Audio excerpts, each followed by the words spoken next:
Hello friends, how are you all. कैसे हैं आप सभी। तो फ्रेंड्स, आज मैं आप लोग को हिस्ट्री का Bihar state history test series कराऊंगी। तो फ्रेंड्स, मुझे आप लोगों में से किसी ने कहा कि कोई फ्रेंड्स थे वो कमेंट किए कि मैम आप डिटेल में बताएं। तो मैं डिटेल में बताने से जो 50 क्वेश्चन है वो काफ़ी बड़ा हो जाता, इसलिए मैं 25 क्वेश्चन को ही डिटेल में करवा रही हूँ। यानी 25 क्वेश्चन 100 क्वेश्चन के बराबर है फ्रेंड्स। वो काफ़ी उपयोगी होगा आपके लिए। तो नेक्स्ट वीडियो में मैं जो रेस्ट 25 बच गए हैं फिर मैं उसको कराऊंगी। तो मैं आप लोगों को आज हिस्ट्री का जो है टेस्ट सीरीज़ कराऊंगी। तो आप पूरा वीडियो वॉच करें और जो हो सके तो आप उसको बार बार सुने फ्रेंड्स, क्योंकि आप जानते हैं सुन लिया समझो पढ़ लिया। तो अगर आपने अभी तक मेरे चैनल को सब्सक्राइब नहीं किया है तो मेरा चैनल का नाम है जियो एजुकेशन गुरु। तो आप सब्सक्राइब कर दें, लाइक कर दें, शेयर कर दें और यहाँ बेल आइकन है। अगर आपको टेस्ट सीरीज़ चाहिए तो आप मेरे टेलीग्राम चैनल को ज्वाइन कर लें। Thank you friends. Hello friends, तो जैसे कि स्टार्ट करते हैं हम लोग। टेस्ट सीरीज थर्ड है, ये हिस्ट्री का क्वेश्चंस है। तो चलिए स्टार्ट करते हैं। फर्स्ट क्वेश्चन है, बाल गंगाधर तिलक ने भारतीय स्वतंत्रता संग्राम के उद्देश्य से कौन सा समाचार पत्र आरंभ किया था। तो देखिए, जब मैं क्वेश्चन पढ़ती हूँ उस दौरान आप सोचिए कि उसका आंसर क्या होगा। यानी ऑप्शन बोलने के पहले गदर, केसरी, फ्री हिंदुस्तान, स्वदेश मित्र। तो बाल गंगाधर तिलक ने किसका किया था फ्रेंड्स? बिल्कुल सही सोच रहे हैं आप, केसरी। बाल गंगाधर तिलक ने अंग्रेजी भाषा में मराठा और मराठी भाषा में केसरी का प्रकाशन किया था। ये चीज आप याद रखिएगा। अंग्रेजी भाषा में उन्होंने जो किसका किया था, इंग्लिश में अंग्रेजी भाषा में मराठा, ठीक है, और मराठी भाषा में उन्होंने केसरी का किया था। यानी केसरी कौन सा भाषा में था? मराठी भाषा में था। बाल गंगाधर तिलक ने मराठा और केसरी समाचार पत्र के संपादन से राष्ट्रवाद को बढ़ावा मिला था। तो चलिए नेक्स्ट क्वेश्चन में चलते हैं। आप लोग में से एक फ्रेंड ने मुझे कहा कि मैम आप जो है क्वेश्चंस का जो थोड़ा डिटेल में बताइए। तो मैं डिटेल में बताऊंगी। वीडियो थोड़ा सा लंबा हो जाएगा बट आपके लिए काफ़ी यूज़फुल होगा, क्योंकि वो 50 क्वेश्चंस ना आपके 150 क्वेश्चंस के इक्वल होगा। तो नेक्स्ट क्वेश्चन, हरिजन समाचार पत्र के संपादक कौन थे? तिलक, गोखले, गांधी जी या नेहरूजी कौन थे? तो इसका हो जाएगा गांधी जी थे हरिजन का। तो मैं इसके बारे में आपको ये बताना चाहूंगी, जो हरिजन पत्र का संपादक जो है महात्मा गांधी थे, आप सब जानते हैं। इन्होंने इस पत्र का प्रथम अंक 11 फरवरी कब किया था? 11 फरवरी 1933 को यरवदा जेल यानी पुणे में है, महाराष्ट्र से प्रकाशन किया था। यह हिंदी भाषा में प्रकाशित था। किसमें था? हिंदी भाषा में था। इसके अतिरिक्त गांधी जी ने गुजराती भाषा में हरिजन बंधु और हिंदी भाषा में हरिजन सेवक समाचार पत्रों का भी प्रकाशन किया था। यानी हरिजन समाचार पत्र में देख लीजिए आप, इन्होंने इसके अलावा हरिजन बंधु और हिंदी समाचार में हरिजन सेवक का किया था। ये हो सकता है इस क्वेश्चन की जगह आपको ऐसे कर दे, तो आपको इसको भी नोट करते चलना है। नेक्स्ट क्वेश्चन देखिए, डेक्कन एजुकेशन सोसाइटी की स्थापना किसने की थी? जस्टिस राणा डे, फिरोज शाह मेहता, बीजी तिलक या दयानंद सरस्वती? तो इसका हो जाएगा justice Rana day. Deccan education society की स्थापना जस्टिस राणा डे ने किया था। भारतीय राष्ट्रीय कांग्रेस की स्थापना कब हुई थी? तो भारतीय राष्ट्रीय कांग्रेस की स्थापना, ये आई थिंक आप सभी जानते होंगे, 1885 ईस्वी में हुई थी भारतीय राष्ट्रीय कांग्रेस की स्थापना। लेकिन यहाँ देखिए डेट नहीं दिया है, हो सकता है कि आपको कंफ्यूज करने के लिए वो डेट भी दे दे।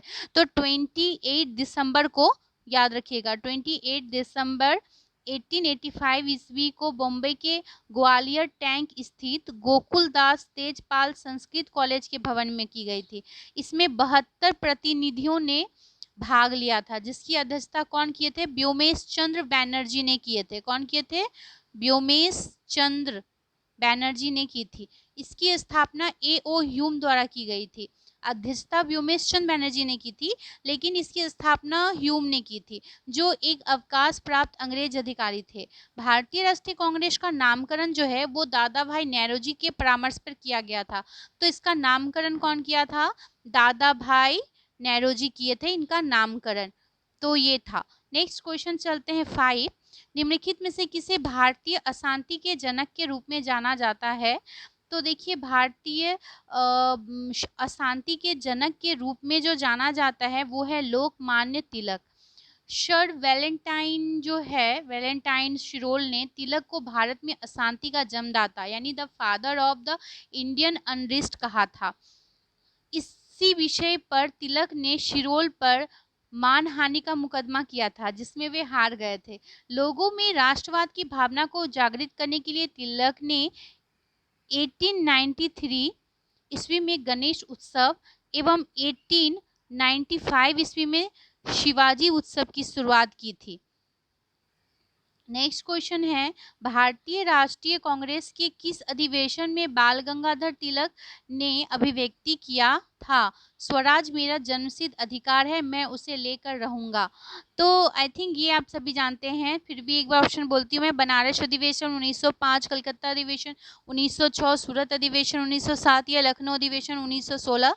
तो फ्रेंड्स बिल्कुल सही आप सोच रहे हैं, लखनऊ अधिवेशन 1916 में आयोजित भारतीय राष्ट्रीय कांग्रेस जो वार्षिक अधिवेशन में भाषण के दौरान बाल गंगाधर तिलक ने कहा था, स्वराज मेरा जन्मसिद्ध अधिकार है, मैं उसे लेकर रहूंगा। और 1916 ईस्वी में तिलक ने स्वराज की प्राप्ति के उद्देश्य से होम रूल लीग की स्थापना की थी। किसकी की थी? होम रूल लीग की स्थापना की थी। होम रूल का उद्देश्य क्या था फ्रेंड? होम रूल का उद्देश्य था अंग्रेजी साम्राज्य के अंतर्गत स्वायत्तता प्राप्त करना। जो अंग्रेजी साम्राज्य है उसके अंतर्गत स्वायत्तता प्राप्त करना, ये होम रूल का उद्देश्य था। नेक्स्ट क्वेश्चन है, देखिए, बंग भंग विरोधी स्वदेशी आंदोलन का प्रारंभ कब हुआ था? तो कब हुआ था? 20 जुलाई 1905 को, 7 अगस्त 1905 को, 16 अक्टूबर 1905 को या 7 नवंबर 1905 को? तो इसका ऑप्शन फ्रेंड बी हो जाएगा, 7 अगस्त 1905 को जो है भारतीयों के विरोध के बावजूद जो है वायसराय लॉर्ड कर्जन ने 19 जुलाई, ठीक है, 19 जुलाई 1905 को बंगाल विभाजन की घोषणा कर दी, जिससे 16 अक्टूबर, कब? 16 अक्टूबर 1905 से लागू होना था। इस निर्णय के विरोध में 7 अगस्त 1905 को कलकत्ता के कहाँ पे? टाउन हॉल में, ठीक है, टाउन हॉल में एक बहिष्कार प्रस्ताव पारित हुआ तथा स्वदेशी आंदोलन की घोषणा की गई। 16 अक्टूबर 1905 जिस दिन बंगाल विभाजन का निर्णय लागू हुआ, पूरे बंगाल में राष्ट्रीय शोक दिवस के रूप में मनाया गया। ठीक है, नेक्स्ट क्वेश्चन हम लोग देखेंगे 8 नंबर, बंगाल विभाजन का मुख्यतः किया गया था। तो बोल रहा है इसका, देखिए, हिंदू और मुसलमानों को विभाजित करने के लिए, प्रशासनिक सुविधा के लिए, बंगाली राष्ट्रवाद को दुर्बल करने के लिए, या बंगाल के विकास के लिए। तो क्या फ्रेंड्स आप क्या सोच रहे हो? इसका सी होगा फ्रेंड्स, बंगाली राष्ट्रवाद को दुर्बल करने के लिए। फ्रेंड्स मैं बीच में आप लोग को ये कहना चाहती हूँ, अगर आपने अभी तक मेरी वीडियो को लाइक नहीं किया तो एक बार लाइक कर दे, और सब्सक्राइब नहीं किया तो ज़रूर करें फ्रेंड्स, और बेल आइकन दबा दे ताकि मेरे नोटिफिकेशन आपको मिलता रहे। तो चलिए फ्रेंड्स शुरू करते हैं। तो इन्होंने, देखिए, बंगाली राष्ट्रवाद को दुर्बल करने के लिए क्या है, बंगाल विभाजन किया गया था। बंगाल उस समय क्या था? भारतीय राष्ट्रीय चेतना का केंद्र बिंदु था, यानी ये केंद्र बिंदु था, और साथ ही बंगालियों में प्रबल राजनीतिक जागृति भी थी। सुरेंद्रनाथ, जैसे कि सुरेंद्रनाथ बनर्जी थे, कृष्णन कुमार मिश्र थे, पृथ्वी चंद्र राय जैसे बंगाल के नेताओं ने बंगाली हितवादी और संजीवनी जैसे अखबारों द्वारा विभाजन के प्रस्ताव की आलोचना की थी। यानी उस टाइम जो हितवादी संजीवनी अखबार था, इसके द्वारा उन्होंने विभाजन का जो है क्या किया था? बहुत विरोध किया था। तो इसलिए चलिए नेक्स्ट क्वेश्चन देखते हैं। भारत की प्राचीन कला परंपराओं को पुनः जीवित करने के लिए एक Indian society of oriental art की स्थापना की थी। तो किसने की थी? अविंद्रनाथ टैगोर ने, नंदलाल बोस ने, आसित कुमार हल्दर ने, या अमृता शेरगिल ने? तो बताइए फ्रेंड्स, 9 का क्या होगा?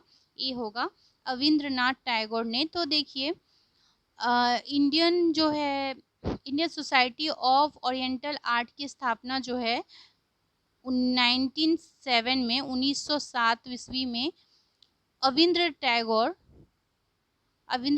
ने राष्ट्रीय आंदोलन के बढ़ते प्रभाव के वातावरण में की थी।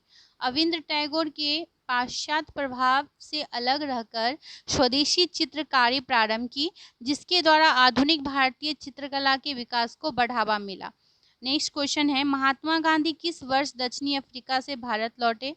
तो देखिए ऑप्शन दिया है 1915, 1917, 1916, 1918। तो कब लौटे थे फ्रेंड? तो इसका ऑप्शन ए हो जाएगा 1915।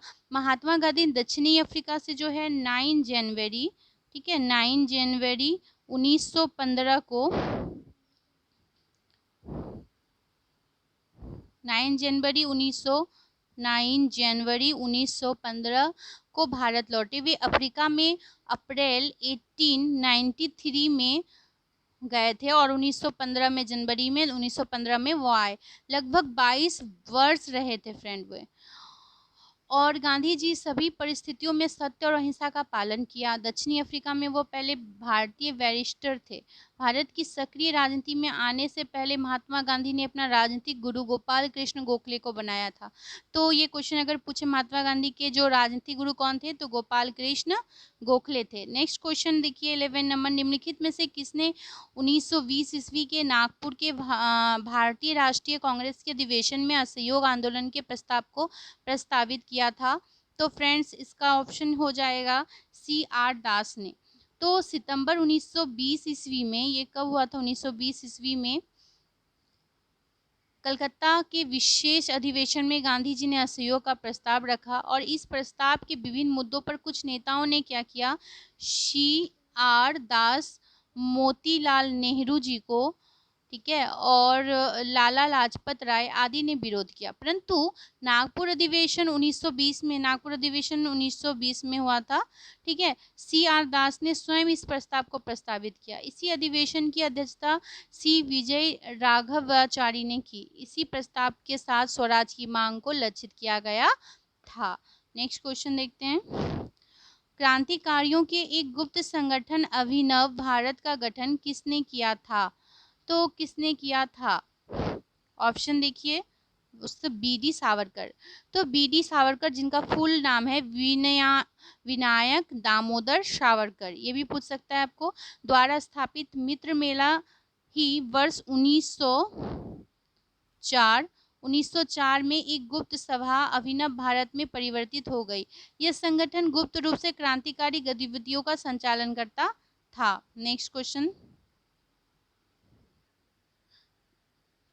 नेक्स्ट क्वेश्चन है, जालियांवाला बाग त्रासदी कब हुई थी? तो फ्रेंड्स जालियांवाला बाग त्रासदी आप सभी जानते हैं। ऑप्शन देखिए, 13 अप्रैल 1867 को, 15 जून 1947, 13 अप्रैल 1999 या 17 मई 2011। तो आई थिंक आपने सोच ही लिया है, बिल्कुल सही, 13 अप्रैल 1919। देखिए यहाँ पे दो जगह ऑप्शन सेम दिया, 13 अप्रैल 13 अप्रैल, लेकिन हम लोग को क्या है, कंफ्यूज नहीं होना है, क्योंकि 1919 में हुआ था, 1919 में हुआ था 13 अप्रैल। तो जालियांवाला बाग हत्याकांड 13 अप्रैल 1919 को हुआ। जालियांवाला बाग जो है, मैदान में गोली चलाने का आदेश जनरल ओ डायर, किसने दिया था? जनरल ओ डायर ने दिया था। जलियांवाला बाग हत्याकांड के समय अमृतसर का deputy commissioner general O Dyer था और पंजाब का लेफ्टिनेंट गवर्नर जो है माइकल डायर था, ठीक है। पंजाब का कौन था? Michael Dyer. चलिए नेक्स्ट है, गणेश महोत्सव का प्रारंभ किसने किया? तो देखिए अभी मैं आपको बताई थी, लोकमान्य तिलक ने।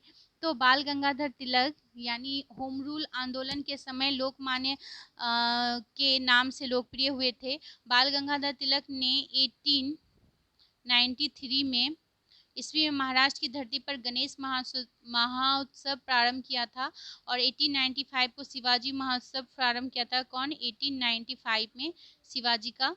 अंग्रेज वैलेंटाइन सिरोल ने अशांति का जनक कहा था और बाल गंगाधर तिलक एवं आर्य समाज को, ठीक है, इन दोनों को कहा था। चलिए नेक्स्ट क्वेश्चन में चलते हैं, थियोसोफिकल सोसाइटी के संस्थापक कौन थे? तो थियोसोफिकल मैडम ब्लाट्स्की। तो थियोसोफिकल सोसाइटी की स्थापना जो है वो 1875 ईस्वी में अमेरिका के न्यूयॉर्क में हुई थी।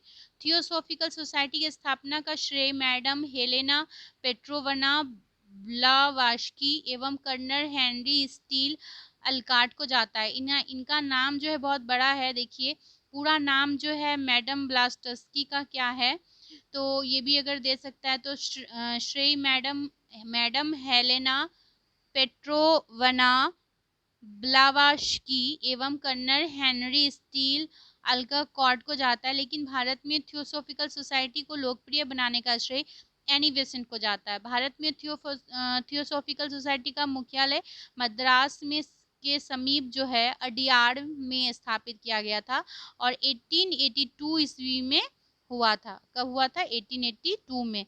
नेक्स्ट क्वेश्चन देखते हैं। 1906 में मिंटो ने शिमला में मिले मुसलमानों के शिष्ट मंडल ने प्रार्थना की। तो क्या प्रार्थना की? मुसलमानों के लिए पृथक निर्वाचन वर्ग की, यानी ए होगा इसका ऑप्शन। 1 अक्टूबर 1906 ईस्वी को आगा खां के नेतृत्व में मुसलमानों का एक शिष्टमंडल तत्कालीन वायसराय लॉर्ड मिंटो द्वितीय ने शिमला में मिला और शिष्टमंडल ने प्रांतीय, केंद्रीय एवं स्थानीय निकायों में निर्वाचन हेतु मुसलमानों के लिए क्या किया? विशिष्ट स्थिति की मांग की। इस मांग के जवाब में मिंटो द्वितीय ने मुसलमानों को आश्वासन देते हुए कहा कि उनके राजनीतिक अधिकारों और हितों की भारत क्या करेंगे? रक्षा की जाएगी। नेक्स्ट क्वेश्चन देखते हैं 17 नंबर। होम रूल आंदोलन भारत के स्वतंत्रता संग्राम के एक नए चरण के आरंभ का घोतक है। क्योंकि इसने देश के सामने स्वशासन यानी सेल्फ गवर्नमेंट की एक ठोस योजना रखी थी। देखिए इसके बारे में थोड़ा जानना जरूरी है कि होम रूल आंदोलन के दोनों नेता तिलक और एनी बेसेंट की निगाह में स्वराज का अर्थ करीब एक जैसा था। ब्रिटिश साम्राज्य के अंतर्गत जो है स्थानीय, प्रांतीय, केंद्रीय स्तर पर उत्तरदायी शासन एवं प्रशासन अधिकारी व्यवस्था की जाए। जैसे गोरों द्वारा शासित जो था डोमिनियन दर्जा प्राप्त है। अन्य ब्रिटिश उपनिवेश में थी यथा कनाडा और ऑस्ट्रेलिया में। इस प्रकार होम रूल आंदोलन भारत के स्वतंत्रता संग्राम के एक नए चरण के आरंभ का घोतक था, क्योंकि इसने देश के समस्त स्वशासन की एक नई ठोस योजना प्रस्तुत की थी।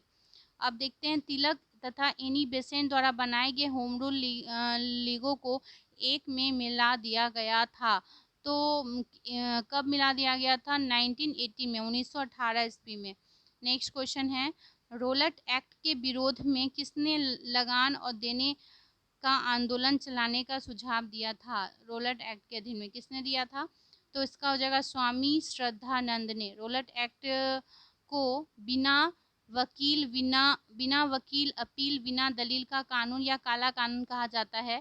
इसके तहत ब्रिटिश सरकार किसी भी व्यक्ति पर बिना किसी कारण बताए गिरफ्तार कर सकती थी। इसके विरोध में स्वामी श्रद्धानंद ने लगान न देने का आंदोलन चलाने का सुझाव दिया था। Next question 20। घटना दिया है और अवसर दिया है। यहाँ ऑप्शन दिया है। देखिए फ्रेंड्स, आपको मिलाना है, मिलान करना है। तो जैसे कि इसमें जैसे देखिए इसका हो जाएगा कांग्रेस का संपूर्ण स्वाधीनता प्रस्ताव। ठीक है, तो ये कब हुआ था? तो ये 31 दिसंबर 1928 को हुआ था। तो ये कांग्रेस का स्वाधीनता प्रस्ताव हो जाएगा 31 दिसंबर 1929। पूर्ण स्वराज दिवस 26 जनवरी 1930 को हम लोग मनाते हैं, तो यही होगा। दांडी मार्च 12 मार्च 1930 को दांडी मार्च, तो ये हो जाएगा। द्वितीय गोलमेज कॉन्फ्रेंस सितंबर 1931, यानी देखिए हमारा ऑप्शन बी हो जाएगा। ऑप्शन बी हो जाएगा। नेक्स्ट क्वेश्चन चलते हैं 21। स्वराज को बतौर राष्ट्रीय मांग के सर्वप्रथम रखा था, तो किसने रखा था? तो दादा भाई नेरोजी ने रखा था। देखिए स्वराज को बतौर राष्ट्रीय मांग सर्वप्रथम जो है दादा भाई नेरोजी ने रखा, लेकिन दादा भाई नेरोजी ने 1906 में, कब? 1906 में कलकत्ता अधिवेशन में सर्वप्रथम स्वराज की मांग को रखा था, जो मैंने पहले भी अभी बताया आपको। दादा भाई नेरोजी को भारत के वयोवृद्ध नेता के नाम से जाना जाता था। दादा भाई नेरोजी 1886 के कलकत्ता अधिवेशन और 1893 के लाहौर अधिवेशन की स्थापना किया था। नेक्स्ट क्वेश्चन देखते हैं। नेक्स्ट है 22। पूना पैक्ट पर हस्ताक्षर किए थे। तो पूना पैक्ट पर किन्होंने हस्ताक्षर किए थे? गांधी जी एवं अंबेडकर ने पूना पैक्ट पर हस्ताक्षर किए थे? अभी देखिए पूना पैक्ट के बारे में भी जानते हैं। पूना पैक्ट पर हस्ताक्षर किए थे गांधी जी और अम्बेडकर, लेकिन पूना पैक्ट गांधी और अम्बेडकर के बीच कब हुआ था? 26 सितंबर 1932 को हुआ था। इस समझौते के तहत अम्बेडकर ने हरिजनों के पृथक प्रतिनिधित्व की मांग को वापस ले लिया तथा संयुक्त निर्वाचन प्रतिनिधि की मांग को वापस मतलब के सिद्धांत को स्वीकार किया गया था। हरिजनों के लिए विधानसभा सुरक्षित 71 स्थानों को बढ़ाकर 147 कर दिया गया। केंद्रीय विधायिका मंडल में 11% के स्थान पर 18% सुरक्षित स्थान दिया गया था। तो यही था पूना पैक्ट में। नेक्स्ट देखते हैं। महात्मा गांधी ने अहमदाबाद के निकट साबरमती के किनारे एक आश्रम बनाया था, इसे क्या कहते हैं? ये क्वेश्चन आई थिंक आप सभी जानते हैं, साबरमती आश्रम कहते हैं। महात्मा गांधी ने अहमदाबाद के निकट साबरमती के किनारे एक आश्रम बनाया था। आप लोग देखे होंगे कि कुछ दिन पहले जब डोनाल्ड ट्रंप आए थे, तो जो हमारे प्रधानमंत्री है श्री नरेंद्र मोदी, तो ये भी गए थे वहाँ पे साबरमती आश्रम में, तो आप देखे होंगे साबरमती आश्रम को। तो इस महात्मा गांधी ने 1915 ईस्वी में अफ्रीका से लौटने के बाद साबरमती आश्रम की स्थापना की थी। तो कब की थी? तो 1915 में की थी। महात्मा गांधी 1893 ईस्वी में गुजराती व्यापारी दादा अब्दुल्ला का केस लड़ने के लिए दक्षिणी अफ्रीका गए थे। चलिए नेक्स्ट देखते हैं। सांप्रदायिक अवार्ड एवं पूना पैक्ट में क्रमशः दलित वर्ग के लिए कितनी सीटें दी गई हैं? तो कितनी सीटें दी गई हैं फ्रेंड्स? 71 और 147। अब भी मैंने आपको उस क्वेश्चन के डिटेल में बताया था। पूना पैक्ट में 71 और 147 सीटें दी गई थी। नेक्स्ट क्वेश्चन देख अच्छा चलिए इसको मैंने अभी थोड़ा देर पहले डिटेल में आपको बताया था ना। सांप्रदायिक अवार्ड एवं पूना पैक्ट में क्रमशः दलित वर्ग के लिए इतना सीटें थी। ब्रिटिश प्रधानमंत्री जो रैमजे मैकडोनाल्ड ने 16 अगस्त 1932 को सांप्रदायिक निर्वाचन की घोषणा की थी और 26 सितंबर 1932 को गांधी जी एवं अम्बेडकर के बीच पुनः समझौता हुआ था। चलिए दांडी मार्च कहाँ से प्रारंभ हुआ था? तो दांडी मार्च जो है वो अहमदाबाद से शुरू हुआ था, यानी दांडी अहमदाबाद से प्रारंभ हुआ। गांधी जी ने सविनय अवज्ञा आंदोलन के समय अहमदाबाद में साबरमती आश्रम से 12 मार्च 1930 को कब हुआ था? 12 मार्च 1930 को दांडी यात्रा प्रारंभ किया था और 6 अप्रैल 1930 को दांडी पहुंचकर उन्होंने नमक कानून को क्या किया था? भंग किया था। और दांडी वर्तमान समय में गुजरात में स्थित है। कहाँ पे है? गुजरात में। गांधी जी ने अपने 78 अनुयायियों के साथ दांडी यात्रा आरंभ किया था। टोटल कितने अनुयायी थे उनके? 78 थे। तो फ्रेंड आप लोग जानते हैं कि हर सेशन में क्या होता है, 50 क्वेश्चन रहता है। तो मैं आपको इसमें 25 करवाती हूँ और फिर नेक्स्ट इसका पार्ट करूँगी, उसमें मैं आपको 25 क्वेश्चन करवा दूँगी, क्योंकि फिर बहुत ज़्यादा बड़ा हो जाएगा तो आपके लिए भी लगातार बैठ के सुनना पॉसिबल नहीं होगा। मैं तो बोलूँगी कि आप अगर घर पे हैं, कुछ काम कर रहे हैं या कुछ भी कर रहे हैं, आप घर में लगा दो फ्रेंड्स, हेडफोन में लगवा दो, सुनो और करो, क्योंकि जितना याद जो है आपको सुनने से होता है, पढ़ने से ज़्यादा सुनने से होता है। जैसे सुन लिया मतलब पढ़ लिया। तो सुनिए फ्रेंड्स, उम्मीद करती हूँ आपको अच्छा लगा है। Thank you.